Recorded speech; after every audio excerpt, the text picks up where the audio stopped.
You're listening to Wrestling to the Max. Alert. Clear all channels. This is an exclusive. How you like that?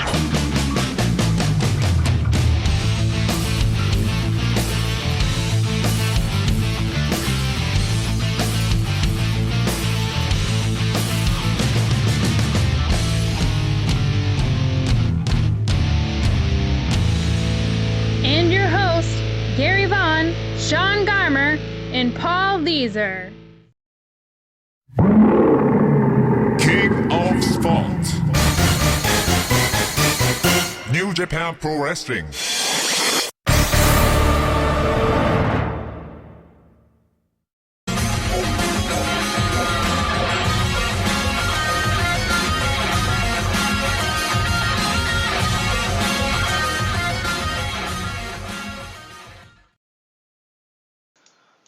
Hello and welcome to another Wrestling to Max Extra, where we once again break down some more nights of the New Japan G1 Climax 26, and we're doing 3 of them here, nights 11, 12, and 13. I'm hosting this shindig. I am Sean Garmer, and with me today, man, the dude that has been gracious enough to do these with me, Mr. Paul Leeser. I appreciate the compliment, man, but somebody's got to be just as tired as you are. Might as well be me. Yes, a lot funner to do these with somebody else, of course. We get 2 A block shows to talk about, and a really good B block show in the middle there as well. Yeah. Should get into that night 11 first, I guess, since we got to go in order here. Yeah, And just a heads up to the listeners, you're going to want to stick around the whole time, not only because me and Sean are great at breaking these down, but when we get to night 13, I'm going to mark out so hard that we might have to pause the show for like 5 minutes to stop from laughter, so... Oh, yeah, up. I think we're both going to be marking out crazy. And I was watching that match that I know you're talking about at lunch, on my lunch break, and I had to keep myself from yelling inside because I eat in the, like, where we have a Little Caesars inside my Kmart. And so, there's people around me, and I'm sitting there having, like, fist pump to myself and whisper things, and I'm like, oh my god, I want to yell and scream so loud, and I can't do it. I can only imagine if I watch this at lunch where I work. We have a break room. It's very open, and it leads into like my boss's offices and a sorting room that we have and all this other stuff. And if I'm sitting here watching this, they're gonna hear me talk about somebody dying, and they're probably gonna be very concerned about what I'm watching on my phone. That's what I was thinking at the same time. I was like, oh my god, are one of these guys gonna live after this? I mean, it's nuts. But hey, night 11 was not too shabby either, and namely because of 2 competitors that we'll talk about on night 13. But I guess we got to start with Mr. Bad Luck Fale, and the guy that was the darling of this tournament, and they have increasingly just made him falter down the standings, Mr. Hiroyoshi Tenzan. Losing to Fale here, decent match. Tenzan's not the guy that, is going to be having some great matches with Fale or anything. Mm-hmm. But Fale gets some more points, I think this is more like Fale. He gets a lot of grief. He's a fine wrestler, though. He's nothing special is his only thing, and he's one of the bigger guys in New Japan, which is why he gets booked so strong, too. But you're right, Tenzan isn't the guy he should be in the ring with. Tenzan is older, and you can clearly see, and whether this is in storyline or reality or both, he's running down pretty fast. And night 13, it's a bit more obvious, but he had some little slips here and there in this one, and, Fale goes over, but... I could say they tried really hard. Tenzan is still giving it 10,000%. Oh yeah, for sure. And that's the thing too is, I just said it right there, and many people have questioned, like, why isn't Tenzan more important in this going down the stretch. This is supposed to be his last G1, and that's kind of the thing too. It's that story of, well, if the guy's breaking down, how is it believable that he's got some, he can't really have that many points if, Hmm. he's breaking down and he's going to be beating guys like Fale that are so much bigger and stronger than he is, And younger. Yes, and younger, exactly. That's why him getting those points at the beginning was important, because it's when he's going to have the most energy as this thing progresses. It's going to be hard, but I think it also sort of kind of lessens that expectation, so that when he has that big match against Tanahashi in the next show, it's kind of one of those like, okay, well now he's the guy that's 2-5. Like, you're not expecting him to beat the guy that's, the next rung or two above him. Mhm. Now it's almost like, oh, if he has that couple of near falls where you're like, oh my god, Tenzan might win. Like, oh wow, you really are kind of in shock, instead of like, oh no, okay, I think Tenzan's gonna win this. It's more of a surprise factor. Right. And the interesting thing with his upcoming match with Tanahashi, these guys, they're both beat up. Tanahashi may not be showing it; it may only be working some of it, but they're both on the downslide as far as health goes. They're both beat up, and if Tenzan manages to pull out a win against Tanahashi, I mean, the internet might burn down. Yeah, exactly. Especially after what happens on that last show that we're going to talk about, where it seems set up again for the whole thing to come down to Okada Tanahashi. And it'd be so weird if it didn't come to that. I mean, I guess it could still. Okada could lose to Nakajima for some. It'd be crazy to have both Noah guys beat him. Mm-hmm. So, but you never know. The way they've booked this G1, the one thing we can say is they've consistently kind of thrown you the upset card. Right. If anything.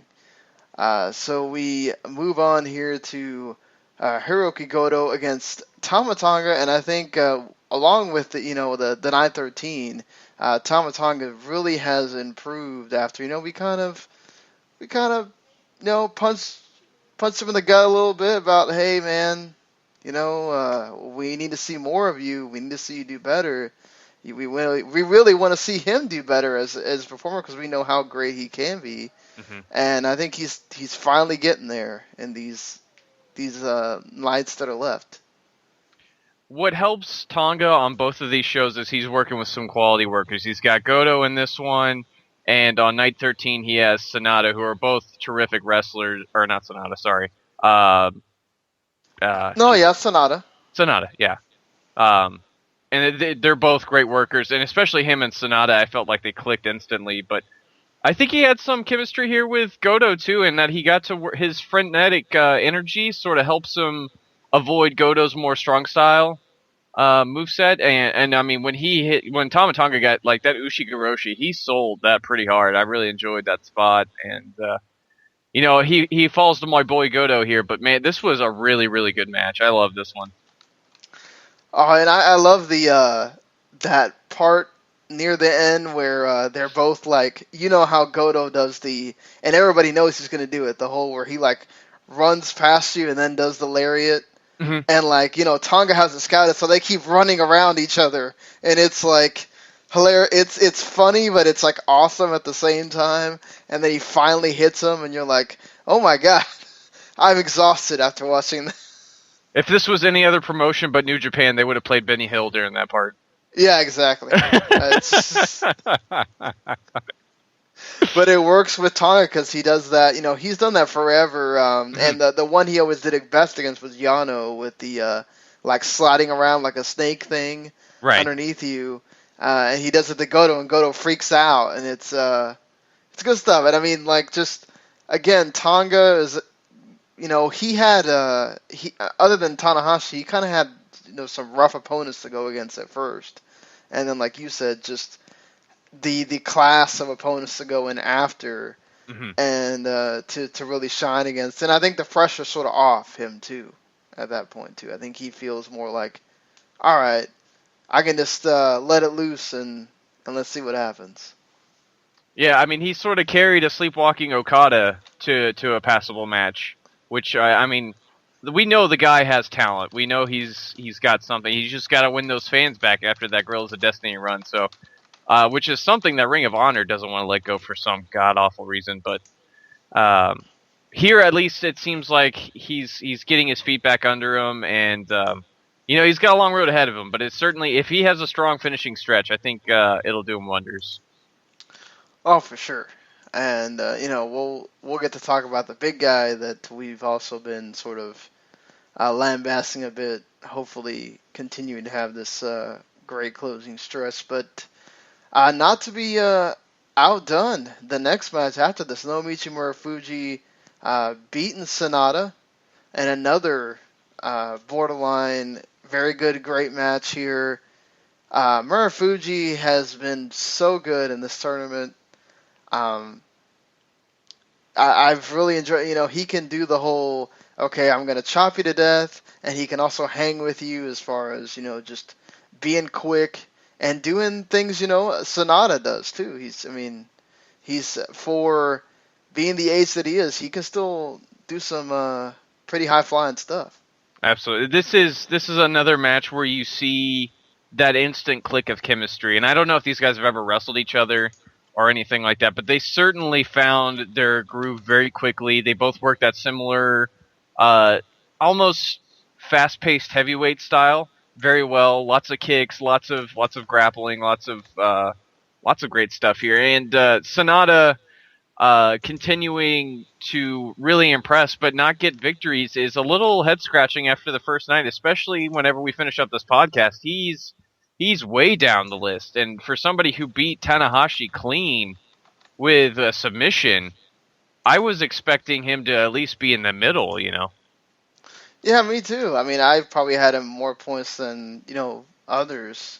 I had 10 for him, and I was totally wrong on that, and it's just, it was crazy to see that he's, like you said, just how he wins that first one, and Murafuji did the same thing, and Murafuji's actually been hanging in there and getting some points, and Sonata's just going way down. I think even Evil has more than Sonata at this point. I think you're right. And for somebody who seemed at the very beginning of this tournament, and for somebody who's equally had as great a tournament as Murafuji, he hasn't had that many matches that have made you go, man, that wasn't as good as everybody else on the show, he's only had one or two sort of that fit that category, and everything else has been really good to great to amazing if we're talking about night one. And for somebody who seems tapped to be a future main eventer for New Japan with the way he's been performing and the way they seem to look at him, it's kind of a head scratcher. Yeah, and you'll see it on night 13. They will get behind him. Mm-hmm. So that is there for him. I think part of it too is that they don't want to press the rocket on too many people, because you've got to, we know how New Japan is about slowly building up people. Right. We've seen it with Shibata for how many years now. He seems like he's still going through it. Mm-hmm. So it's one of these. We can we'll talk about it when we get tonight. The Block B is Omega sort of, I think, has lost more than I think we thought he would too. Mm-hmm. So another one where maybe they cooled the jets on. This sort of feels like Ibushi last year, where we thought Ibushi was going to do a ton, and then all of a sudden, oh, damn, okay, what happened here? Yeah, finishes low to middle of the pack, and I think you're right, but at the same time, you have so many top guys, I think, that you could consider to be in that main event scene for New Japan, and they have so many different ways they want to make sure they're carrying all these shows that they have. Like Shibata carrying the Never Openweight title, or Elgin very quickly getting the fans behind him and loudly at that, and suddenly that turns into an Intercontinental title reign for him. And then, of course, you have Okada as the new ace, and almost like a new coat of paint over New Japan from where they were even 3 years ago, where they were still relying on Tanahashi and a lot of other guys to sort of carry the weight while they were building up these guys that you have in title positions now. Yeah, that's the thing. They do have guys that they can in positions slotted to where if they want to build one of them, they can. And I hope that, we saw the Bushi Evil tag team. I'd hope that we can have a heavyweight tag team with Sonata and Evil if we want to really make those tag titles, feel like something. I mean, Briscoes against Sonata and Evil, I'm not going to complain about that. I'm not really going to complain against anybody taking on the Briscoes. They're so good, and when they're in Japan performing in front of this crowd that comes to these shows, they're almost on another level. They seem not, and I'm not going to say they don't perform well in Ring of Honor, because they do. That's their home promotion. That's where they got over and everything. But when they're here, in the big lights of New Japan, they really try to outperform stuff that outperform themselves every night, and that's really something special to see for guys who have been around in the business since they were 18, and I think they're in the mid-30s now. It's incredible. Yeah, and they actually seem like they're really excited to be there and everything. They go all out, like you said, and I know we saw them as a tag team before too, but if you want to continue the Chaos and Los Ingobernables thing, I mean, maybe we'll see it in the tag league. Who knows? But Goto and Ishii against Sonata and Evil to sort of keep that thing going. You want to talk about a barn burner? My God. Yeah, I mean that would be amazing, and I think obviously with everything we're seeing from Ishii in this tournament, he deserves something, man. I mean, as much as I would love him to keep tagging with Goto, because I do love that tag team, he deserves a bigger single spotlight than what he's been given so far. And I'm curious if his age has something to do with it. I think he is like 36, 37, which, he's closer to that downhill than he is the uphill. But he's like the Undertaker. He's getting better with age, which is almost unreal. Yeah, I mean, he's been Mr. Consistent for, it's got to be, almost half a decade. It almost feels like half the decade at this point. Yeah, I mean, with as much as we watch, it's probably true. But, I mean, he's been at this level for at least 3-4 years for sure, yeah. So we go on to the final. Before we get to the last match, speaking of Mr. Ishii, he goes on a 2-show run that is unbelievable here, and of course, it helps to have the top 2 guys in your promotion back to back. But Hiroshi Tanahashi and Ishii in the semi-main spot.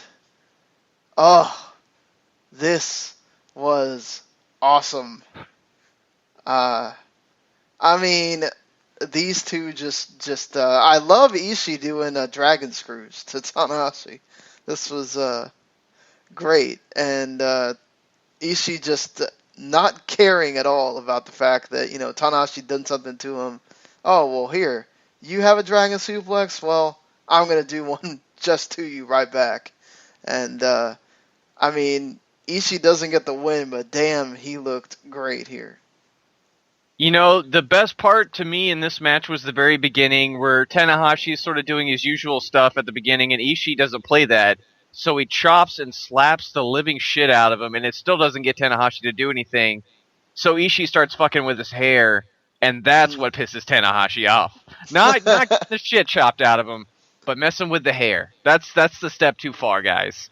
Yeah, you don't mess with the man's weave,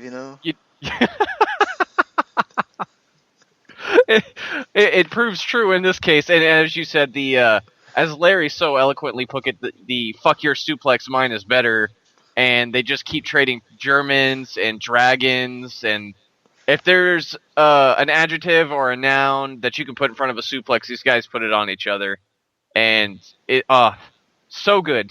I did not think that anybody was going to be able to top the Night 1 show, and these guys, they went out there and almost surpassed that.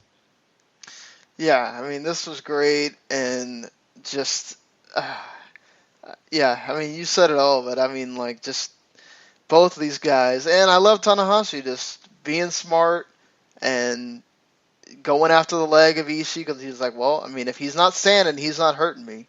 Yep. So, and I always love that in, like, against the ropes from the outside dragon screw, just looks so nasty. Mm-hmm. He does that so well. Just awesome.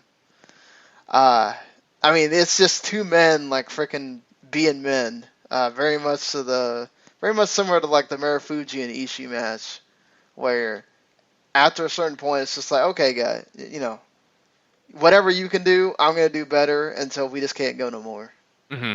Yeah, it's pretty much that's Ishii's MO, is turning every match into a pissing contest and seeing if he can get the other guy to prove that he's better than him, and that's why Ishii's so great. And then we get your IWGP Heavyweight Champion against Togi Makabe, and Makabe suffers his second loss here against Okada.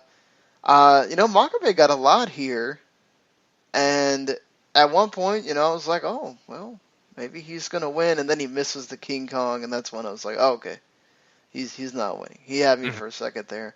But, it was hard after a while to really believe that Makabe was going to win. They had me at one point, but it kind of just felt like, again, like Okada sort of under-delivering here. I won't say under-delivered, because I don't think him and Togi have ever clicked. And they put on a lot of good. There's a lot of good spots in this, especially I think he like back elbows Makabe when he's going for that Spider German, and Makabe sort of rises up like the Undertaker and just suplexes the living shit out of him. Yeah, which was awesome. But how do you follow what you just watched with Ishii and Tanahashi? They put on, when we get to night 13, the main event does a great job of trying to follow that semi-main, but this wasn't the match to do it, and that's not to say that this match sucked, because it was still pretty darn good, but it wasn't going to reach that level, and Okada gets the victory here, and Togi starts to make his slide down the rankings a little.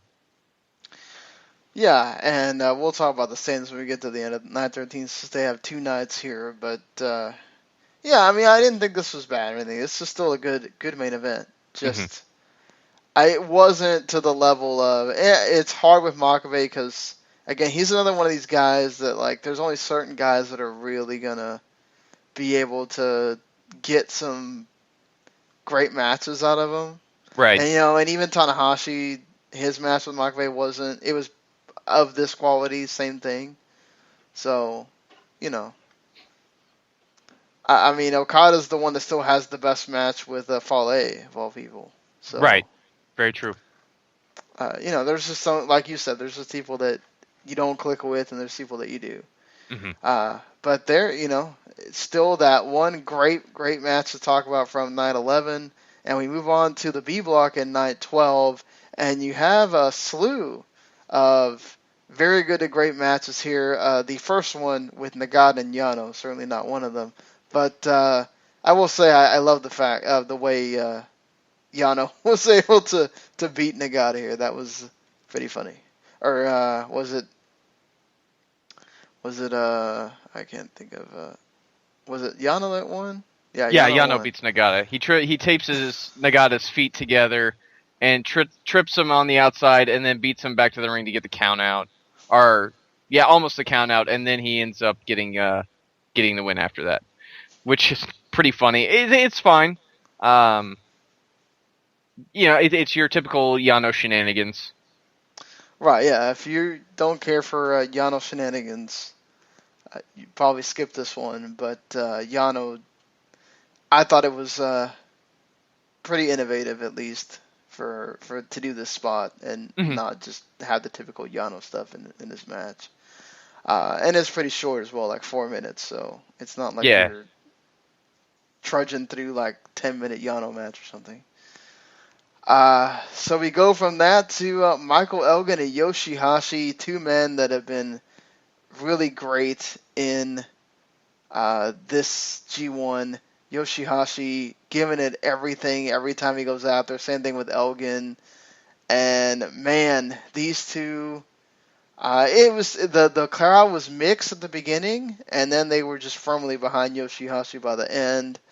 Frickin' Elgin pulls out a Death Valley driver in the corner, and that deadlift Falcon Arrow superplex into the Falcon Arrow, which is awesome because he hasn't done that a lot. Last year he was doing that in almost every match, and he's kind of figured out that you do need to save some things for certain matches, and this one just worked here. Yoshihashi missing the the loose explosion, then he hits it later. Just the only thing kind of stunk is right when the crowd was really starting to get hot, Elgin just says, "Oh well, fuck this, I'm ending it." He wins. He says, "Fuck this! I'm ending it by murdering him." Yes. The buckle bomb into the Elgin bomb is just absolutely nasty. But these guys worked a really smart match, a really well worked match. It's 12 and a half minutes, and I think they tell a really good story. As Yoshi is obviously much smaller in comparison to Elgin, and every time he goes to chop Elgin, Elgin just looks at him like, "Oh, that's cute.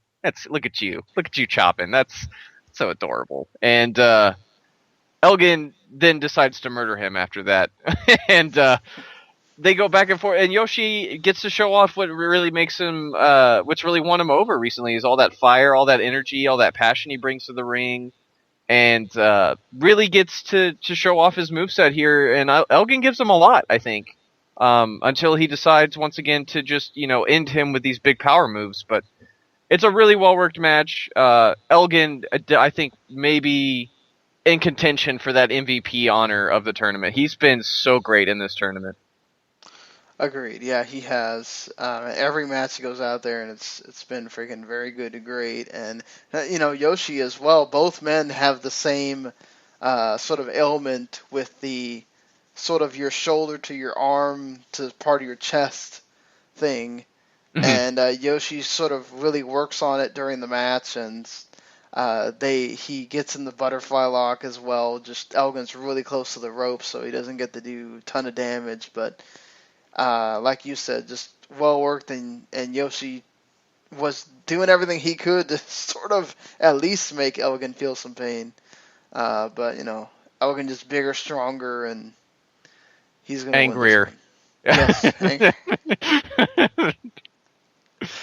Then we get Tomoaki Honma and Evil. This was good. Hanma's just really coming off as just kind of there for me in this. And I mean, I will say, like, Evil was just, he looked pissed that he had to be doing all this to beat Hanma.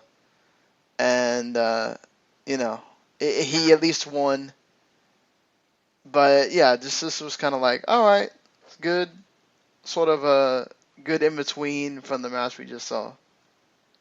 They have, since he's won the tag titles, Hanma sort of lost that almost come from behind underdog style, and just works like your average guy now as far as Japanese wrestling goes. And while that's fine, and that shows, that's character growth and all that good stuff, but he's lost that element that brings people to the matches, that keeps him involved. And Evil, of course, is he's having himself a fine tournament, and I think a lot of the fans are starting to get behind him. He's got the cool entrance, he's got all this stuff going for him, and when he gets into the ring, he wrestles like a freaking madman. He's big hits, lots of power moves, and that sit-out powerbomb he gets for the win that sets him up for the win before he hits the STO is absolutely nasty. And it was a fine match. Obviously with Yano on the show, it's not going to be the worst, but of the serious matches, it wasn't nearly up to the level that these other three are. Right, yeah. And I mean, Yoshihashi's certainly sort of taken that role from Hanma, and he's proven that he can do that even with winning matches, which is the thing that sort of hurt Hanma. That, like, once he started winning more, people started not really being behind him as much. Right. And it's really shown here, whereas Yoshihashi, just the way he works and his style, and maybe it is because he's smaller or just because you sort of feel for him more. Whether he wins or loses, you're really behind him. Yeah, and I mean, in my personal opinion, Yoshihashi is a better wrestler. Personally. Yeah, that too. I think we just got really behind the Kokeshis and the Hanma Mania and everything, and we're willing to forgive the. I mean, let's not. Hanma's had some great matches there, especially his series with Ishii and. stuff. But I Yeah. agree. Yoshi's better all Yoshi's around. more adaptable. Hanma's only got the brawling style going for him, and that's fine, especially in a strong style environment. But yeah, I mean, we're talking about a guy who I thought had the match of the year last year with Ishii back at the Sendai show for the Never Openweight title. That match was incredible. But yeah, I mean, he's lost that luster, and that's something he's gonna have to work on trying to get back or finding a way to stand out again. Well, speaking of standing out, Kenny Omega tried something different here in his match with never openweight champion Katsuyori Shibata in being a bit more serious and taking it right to Shibata. He worked on the knee from the get-go throughout this match. Wonderful work on the knee here by Omega. Just really, really well done. The only issue is there was times where Larry in his review, Larry Zonka on 401, he equates it to the Ambrose effect sometimes, where there's times where Shibata sells the knee well, Mhm. and then there's times where it goes past the adrenaline rush, and it's like it's the moment where he does this. He's already done one basement dropkick in the match early. I hate doing this kind of thing, but he I almost felt like it was unnecessary for him to do the one where he runs all the way back when your knee is supposed to really be hurt, and then he goes all the way again and does it.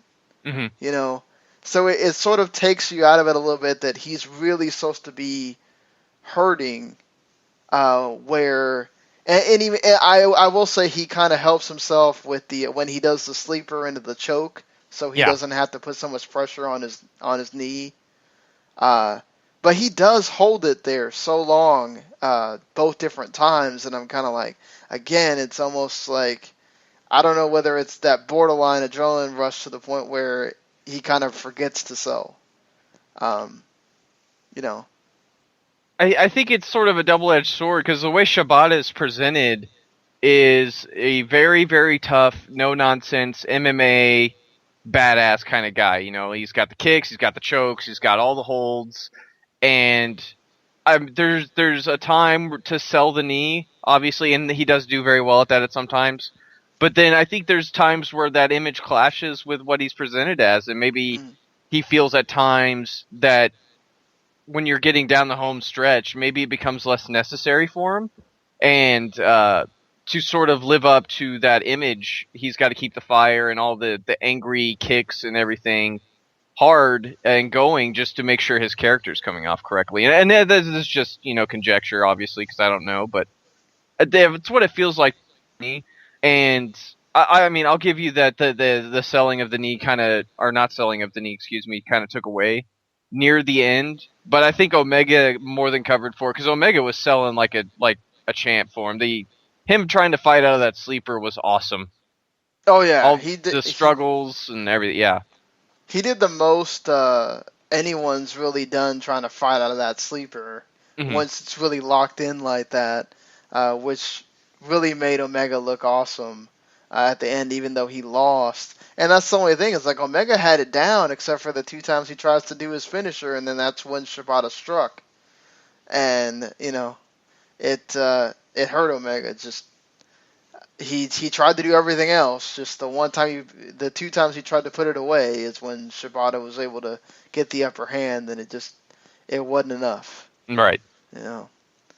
But still a freaking excellent match here, and one you should check out for sure. Just another one that I think he loses to Elgin, he loses to Shibata. Sort of, I think, kind of tells you maybe he won't be in that final night contention, because it seems like, I mean, we know Okada's going to be there, and Naito and Tanahashi and Elgin. It seems like, see, that's the thing. It seems like more like Elgin's going to be in that spot than Omega, and we thought for sure Omega would be there. Yeah, I had Omega finishing runner-up in Block B, and that is... It's not out of the question yet. Obviously, at the end of this night, he's in that log jam there in the middle. But it really looks like the way they're booking this out, Elgin and Naito are going to be the ones kind of going head to head to see who wins this block.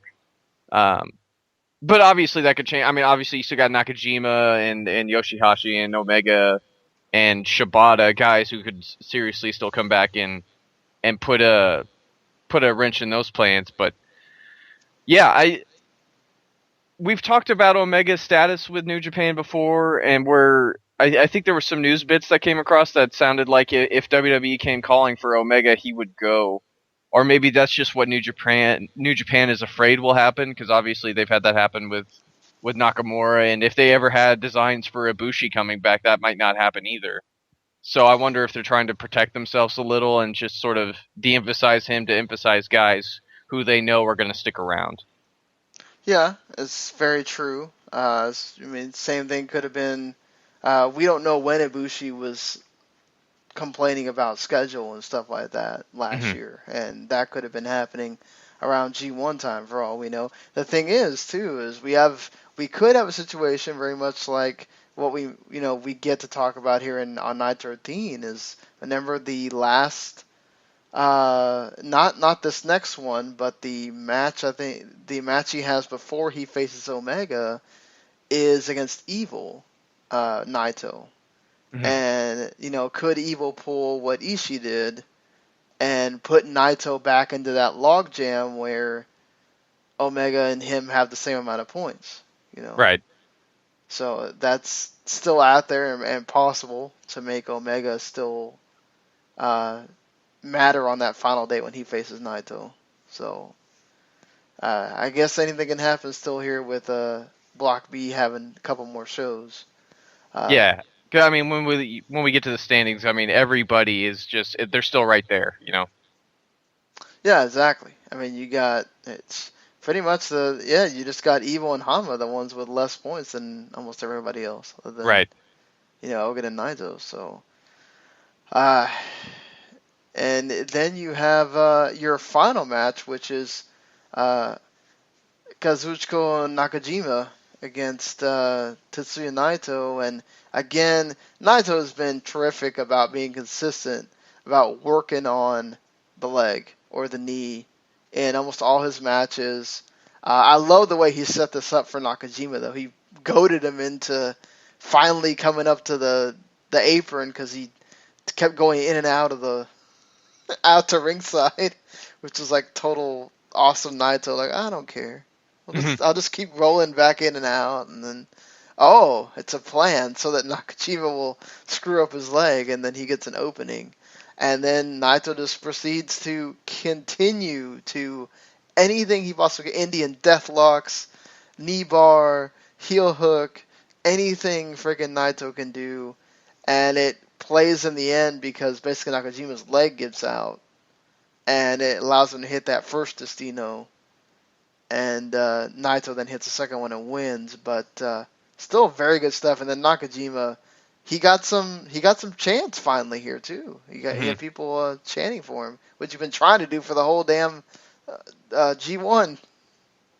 I mean, it helps with the guy who he's in the ring with, who might be the most over guy in New Japan right now, and Tetsuya Naito. But they worked a really smart match, and one I think that told the story very well. You have Nakajima, who's been all sorts of hopped up fire, and I'm going to kick the crap out of you, and I'm going to make sure your chest, is bleeding because I'm chopping you so hard. And Naito's chill. Naito's tranquilo, and he's doing everything he can to get Nakajima to make the mistake, and when he makes the mistake, he picks it apart to no end, as you so rightly mentioned, with all the holds on the knee. Lots of ankle locks, lots of heel hooks, some other stuff that gets worked in here. And Nakajima does a pretty good ankle lock too during this. Yeah, and Nakajima continues to roar back not only with his holds, but with there's a great near fall close to the end where he hits the PK, and I guarantee it's probably 2 8/10 before Naito kicks out. It's pretty incredible, and I really loved this match. I would love to see another one. I really would. I think these guys could work something really special. And see, and I thought Nakajima sold the leg better than Shibata did. I think Nakajima has a different presentation because he doesn't have the MMA background. He's just right. strong style, kick you, slap you, hold you, all, and not in the nice way, hold you. And he's just a strong style wrestler, who happens to have a similar moveset. He doesn't have that MMA background, so I think, and not to mention he's the outsider here too. It's not his home ground, so he can kind of get away with maybe little different presentations, because I don't watch enough Noah to know if he sort of works the same as Shibata does over there. But yeah, at any rate, I think he works a very different presentation despite the similarities to Shibata.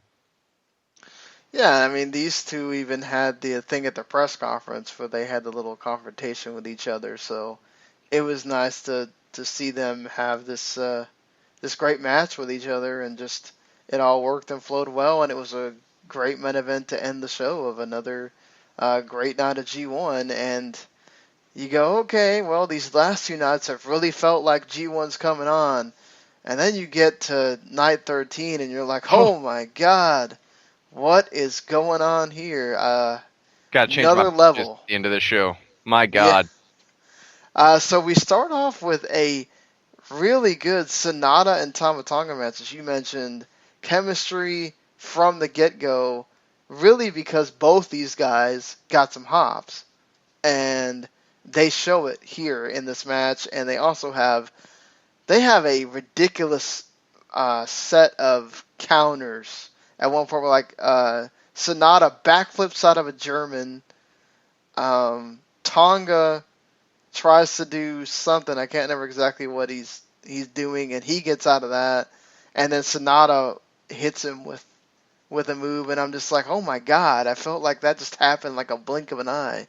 Mm-hmm. If I wasn't paying attention with my pen to write it all down, I would have missed it. It's just insane, these guys. And then Tonga wins, of all things. Total shock. Absolute shocker. Tonga getting the win here with the gun stun. That move is starting to get him a lot of wins now, so that's cool. But yeah, these guys, they really, it's one of those G1 sprints. This match is 11 minutes at most. Lots of planchas, lots of big drop kicks. You have Tonga doing the frenetic energy thing that he always does, and he's a lot more aggressive than he had been so far, and sort of almost gets the win because he almost out heals him with a few shortcuts here and there, and the counter wrestling that you mentioned, Sonata's cutter that almost gets him the win had me thinking that was it too, and yeah, this is just really, really good. Something that really starts off the G1 matches right. Now that's what it was. Yeah, Sonata hits that TKO to end that big series of counters, which was, awesome. Just yeah. And Liger was also on commentary during this entire show, and he helps out so much because he really gets into the matches. So you hear like the commentary get really excited during a lot of these matches, and you're like, oh crap! Like, and then the crowd's going for this. Sonata's getting real big chants during this as well, which again shows you that even though he's supposed to be a heel, the fans appreciate his work and will get behind him. So again, it's there for them whenever they want to do something with Sonata. But I think these two nights that we talked about, Tama Tonga, now back into that Tama Tonga that we are excited to praise and everything. Absolutely, yeah. Back to back, really solid matches, bordering on the excellent territory. And you mentioned the live crowd, and they, from the moment I hit the G1 matches for this night all the way to the end, they were hot the whole way through. And granted, they had a whole lot to be hot for. Of course, this is Osaka too, one of their biggest crowds. Very true, very true, and one that tends to be more vocal about their opinions and everything too, which is nice. But yeah, they hotter than I think I've usually seen them. They were super into the show, and then as we get down to the co-main and the main event, they had every right to be. And then after this, you sort of have your cool down, your one match that was just kind of, I don't want to say stinker, but just It's kind of not up to there. the quality of everything. Yeah, it's that one that sticks out like a sore thumb. Hmm. Uh, well, of course, it would help because Fale wins with that thumb that launches like a grenade. So Fale winning again. Like we said, he always gets those 8 to 10 points, and they do not shy away from that with Fale. Very true. And, I was expecting a little more from this match. They've had good matches in the past. They have their King of Destroyer match a couple years ago at Wrestle Kingdom. I actually really enjoyed. Granted, that had a hardcore element to it, but I still think it worked out. It's still very good, and you don't really get that. You get your usual fare, I think, from both guys, and it never really comes together to hit that next level. And maybe they weren't going for that next level thing here, but it certainly would have been appreciated considering everything else that we're getting on this show.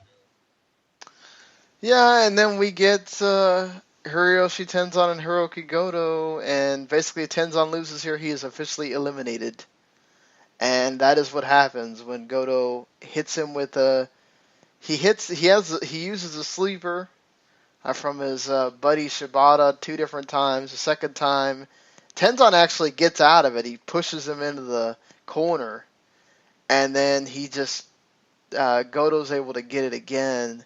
And this time Tenzan can't get out, and he hits the GTR. But there's this one awesome moment where he hits the Ushigoroshi, and Tenzan's just flat out, like knocked out, and Goto picks him up, and he's like, okay, what do I do here? So he pins him, and, Tenzan kind of gets back up, but it's from that moment that you're just like, man, Tenzan just, he can't do it anymore. He's trying his hardest, but Lord, that was it there.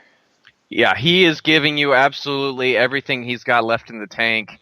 And for this one, unfortunately, it just wasn't as great as everything else because obviously he's getting tired. You can see it in his face. You can see it in this match where he kind of goofs a couple of times here and there, or stuff doesn't look as strong as it was maybe 2 weeks ago.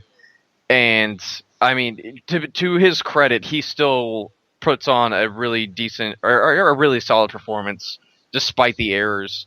That scoop tombstone he hits to recover after Goto's confliction, I really liked. He's still his big moves. He's still connecting really well with. So there is still something there that he has left. But yeah, he's the warrior going out on his shield, as Larry put it. I thought was a very eloquent metaphor. Yeah, and Kojima again here was really good of showing the concern, but also wanting to will his friend on to win. Just Goto kind of feeling like, well, I got to win this thing, and I got to do what I got to win, but he doesn't seem, all gung-ho about, wanting to make sure he puts him totally away either. Right, which is great, because he has just as much to prove here. He's trying to get out of that loser shadow that he was in before he joined Chaos, and trying to get to finally achieve his dream of winning that IWGP title. So we don't need to delay any further. We need to get to this freaking amazing match, to the point where on commentary they just kept saying Shigoi, Shigoi, Shigoi over, which is basically Japanese for amazing or any kind of great adjective you want to. When that is the way that you just end, that's all they're saying when the match is over, that should tell you everything you need to know. And I think that was a liar that was just continuing to say that over and over. But, this was awesome. It almost started similar to the Nakamura and Okada last year, where Okada didn't want to really go at it hard against his friend, and Ishii was like, oh, come on, dude, freaking, if you're not gonna bring it, I'm gonna chop you to fucking death. I'm gonna bring it to you if you're not. And it finally wakes up Okada, and these two just, oh my god. I think the word murder is somehow there's a word besides murder that goes above that or something, because these two just went out and blasted each other. They told a wonderful, wonderful story. Ishii winning was absolutely a dream for all of us that have enjoyed Ishii for so long. And man, just the counters, the everything. One of these times where guys don't waste a moment because it's filled with something amazing. This is something really special, and my quote of saying that Tomohiro Ishii is made of cement used to lead off the intro for our regular show, which I think has since been replaced with what I said about Evolve. But Ishii is made of something more than cement. He's made of the same matter that Chuck Norris is made out of. I would follow Tomohiro Ishii into a forest and watch him fight 5 bears for $200 in his wrestling guild and watch him skin them alive. That is how great Tomohiro Ishii is. I immediately after this match was over, I was on Pro Wrestling Tees and I had to stop myself from buying every single one of his shirts on there. This guy is so ridiculously good, it hurts. And he almost damn near died in this match. Anytime Okada hit a DDT, Ishii went for the Val Venus cell. Oh, God. And the one on the outside was just absolutely horrific. Holy Jesus, that hangman. Oh. Jeez. I was surprised his neck wasn't hanging. I'm surprised he has a neck. It's probably because it's so low to the ground, just... That's probably the only thing that saves it. I mean, not to mention the tombstone where he falls on his butt. I'm just like, oh no. Yeah, I think he was sort of checking on Okada. He Yeah. was checking on Okada at that last minute there, because he kind of knew. Oh crap! Yeah.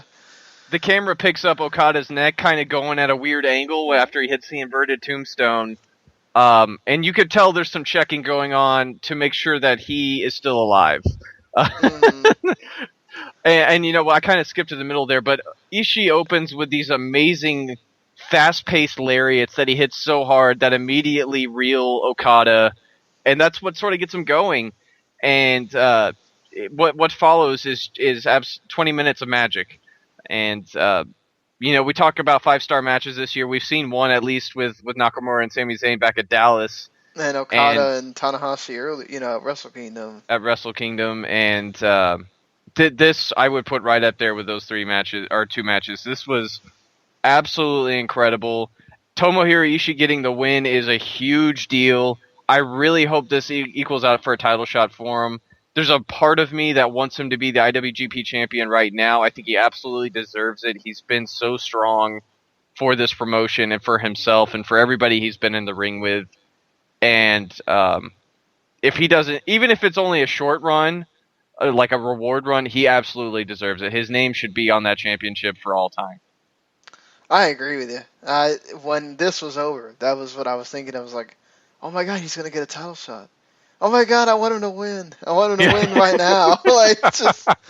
He deserves it. He's like, there's never going to be a moment. He is so hot right now. Just do it. Look, I know they got their plan, and this is just the Americans and us talking, and we know there's really nothing that they've done that doesn't tell me they're still going to do Okada, Naito, but man, this would be, and hey, look, if anything, we get another Okada Ishii match later, I'm not complaining. This is, but I don't know how they're going to top that. I don't know how Okada and Tanahashi are going to top themselves, let alone this match.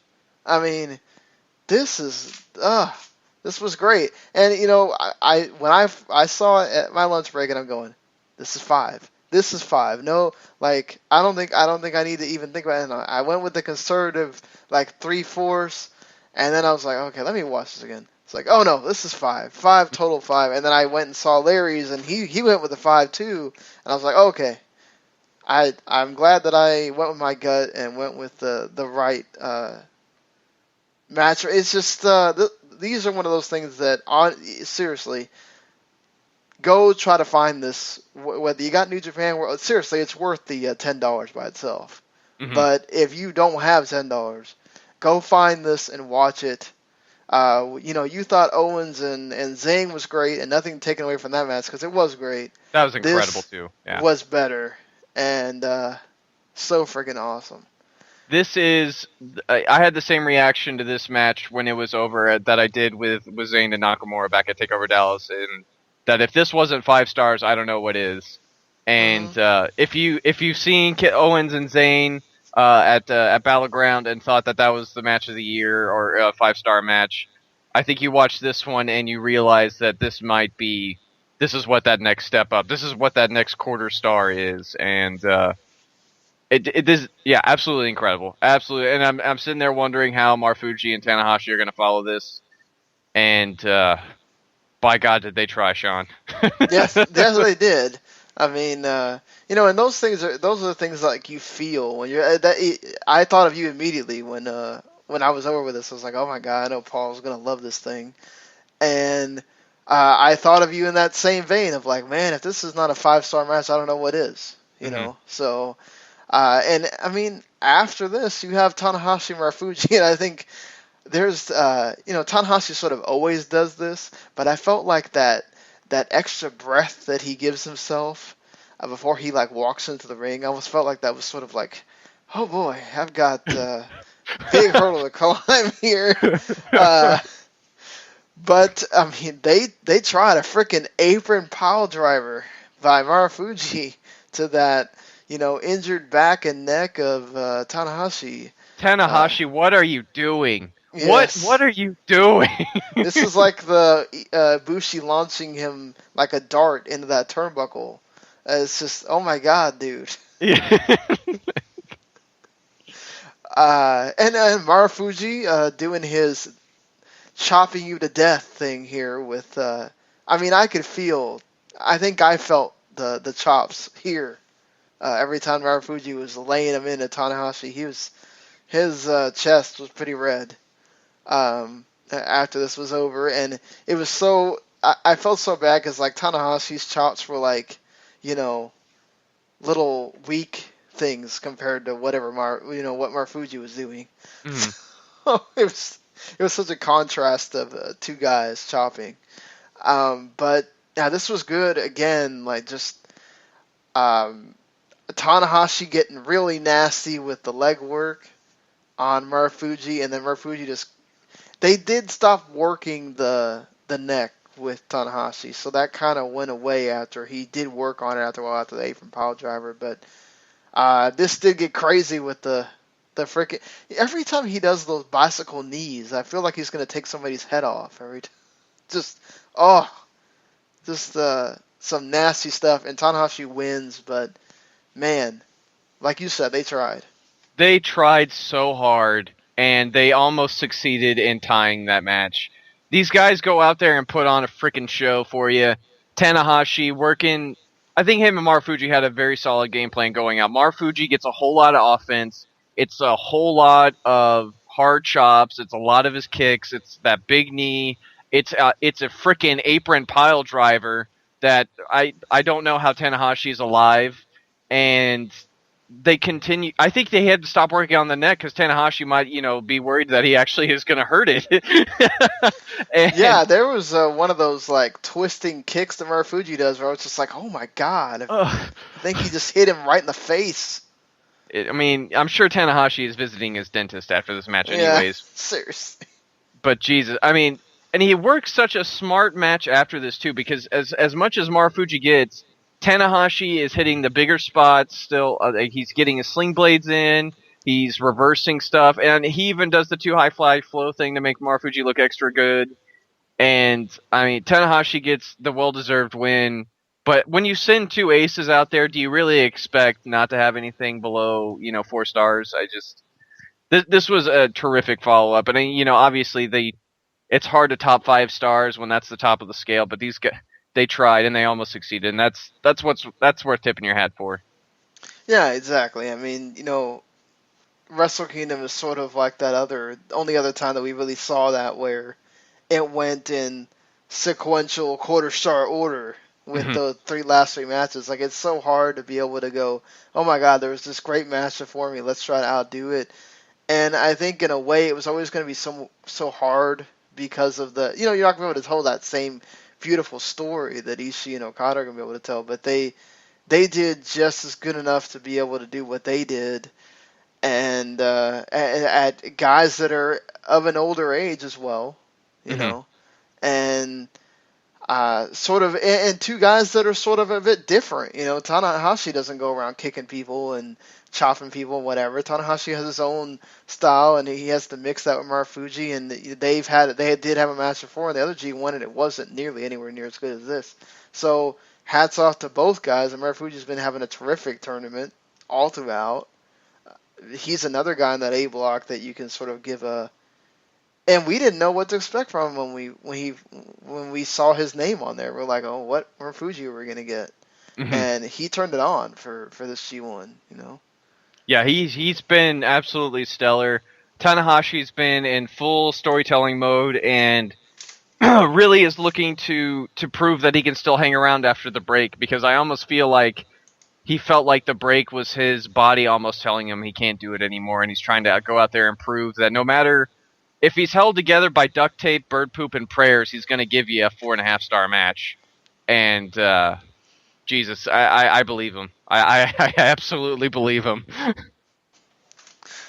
Agreed on that. So we know Tanahashi has Tenzan. So here's the standings after. And I forgot to give you the standings for night 12 as well. So Block V is Elgin and Naito with 8 points. And then you got almost everybody else with 6 points. Nakajima, Nagata, Yoshihashi, Omega, Yano, and Shibata. And you get Evil and Hanma at 4 points. And so then you get into the Block A standings. Okada's by himself in first place with 10. You get Fale, Makabe, Goto, Tanahashi, and Marufuji all with 8. And Tonga, Ishii still in it with 6. And you get Tenzan and Sonata, who are both officially eliminated with 4. That's 4, yeah. So, Sonata does have the win against Tanahashi. I don't know if he still might be in it technically, but I don't know. He is at the bottom, even below Tenzan, so perhaps not. But yeah, I know Tanahashi's got Tenzan and Okada left. Oh, who is Okada not? Okada's got Fale next. I think that's the only guy he hasn't wrestled yet. Marufuji, has he wrestled Tonga yet? Is that the one? Let me go find the round table here, or the round robin draw. But yeah, either way, some good matchups still left to go. Yeah, we still haven't gotten to Okada and Tanahashi yet, I don't think, have we? Yeah. No, that's the last night. Tanahashi Tenzan's going to be interesting when that happens. Okada, like we mentioned earlier, he's had the best match with Fale out of anyone, so those two get to go at each other. Marufuji's got Goto and Tama Tonga left, which both of those could be really good. Mm. Tenzan's got Sonata and Tanahashi. Ishii's got Makabe, which that could be incredible. Oh my God. Then Ishii's also got Sonata, which will be a really fun contrast of styles. Yeah, that's gonna be him and Sonata. Oof, that's gonna be freaking great. Yeah, that'll be great. And then over in Block B, Elgin's got Hanma, Nakajima, and Yano, which Elgin and Nakajima could be really special. Shibata's got Evil. He's got Nagata again, and Yoshihashi, which all those could be show stealers, of course. Naito's got Evil and Omega and Yoshihashi. So all 3 of those are gonna be good. Yeah, there's a lot of great action still left in this tournament. Yeah, entering the last week here, you got shows on Sunday and Monday. So we'll get night 14 and 15 in a hurry, and then they'll take a break for one day, and then they'll be right into the action again.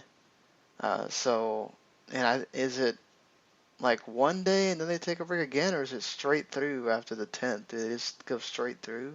I think it's straight through, because August 14th is the last day, which is next Sunday. Oh, so we get one more break, and then we're talking about a ton of shows all at once here. Or sprinting to the finish line. Yeah, this is going to be freaking crazy. Oh, no, they do get another break. So they get Sunday, Monday, you get the break Tuesday, you get one on Wednesday, and then they go Friday, Saturday, Sunday. Okay. So, whew, a little bit of a breather there. So, for sure, that Sunday night, the final, we might have to do an extra just because that's the last one. Mm-hmm. And yeah, for sure on Monday night, right after the regular W2M episode, we'll have a talking about nights 14 and 15, and Wednesday. I don't know. We'll have to figure out the Wednesday one. What we'll do. I guess the Wednesday one we'll just do on that Thursday night, and it'll set you up for the last three, the big three final ones. And I'm sure there'll be some cool matches that they haven't yet announced for that final show that'll be part of the undercard. Like hoping Sonata Yoshihashi we get that payoff there. Maybe. I don't know, because they usually wait till the bracket's settled and then they'll start throwing down the extra matches, so they don't give anything away. But yeah, I mean they'll probably announce some junior stuff and all that good stuff, even though they got the Super J Cup finale coming up quick, fast, in a hurry on the 20th, if I remember correctly, 21st, 20th, something like that. 21st, because it's 21st. the same day as SummerSlam. Of course, yeah, right. The day they kill us, of course. Yes. Yeah. But all right, everybody. Hope you enjoyed our talks of 11, 12, and 13, and get ready for that 14 and 15. Basically coming up here. 14 already coming up in about an hour, actually. And yeah, so we'll be back talking G1 late Monday night into that Tuesday morning. Of course, you can also listen to our regular episode that we just did on the Thursday, talking about NXT and that great Ciampa Gargano match in the Cruiserweight Classic. Huh, it was incredible. Yes, and now they even have have you seen this? The Glorious Bomb with Bobby Roode being in basically bombing their videos. It is amazing. Not only is it it's hilarious, first of all, but if you look at Gargano's face in every single one, it is absolutely priceless every time. The man is a genius. And they play Bobby Roode's music every time, too. So and I love Bobby Roode's new theme song, too. It's so great. It fits him so well. It's like Queen did the WWE song. Just yeah, so, 10 out of 10. Yes. And hopefully we'll be talking about more, great matches here on the next set of shows. And yeah, just, you can subscribe on iTunes, Stitcher, wherever. Like I said, we not only do the New Japan stuff, we do WWE stuff and a whole other, every promotion in America, we cover it. And, some other Japanese and other promotions too. So yeah, I mean, and we're only 7 days into August, and there's still the Super J Cup final, there's still a G1 final, there's still SummerSlam, there's still NXT, there's still all these great shows that can, there's so much great wrestling ahead, folks, and it's just a great time to be a wrestling fan. Dragon really. Gate just started their tag league. The tag league, yeah. Just so much stuff going on. Triple A's got their Triple Mania at the end of the month. Just man. But all right, what a time to be a friggin' wrestling fan. What a time. Not to mention Lucha Underground coming back in a month too. Sweet Jesus, thank you, God. All right, everybody. See you later. Y'all have a good night, folks.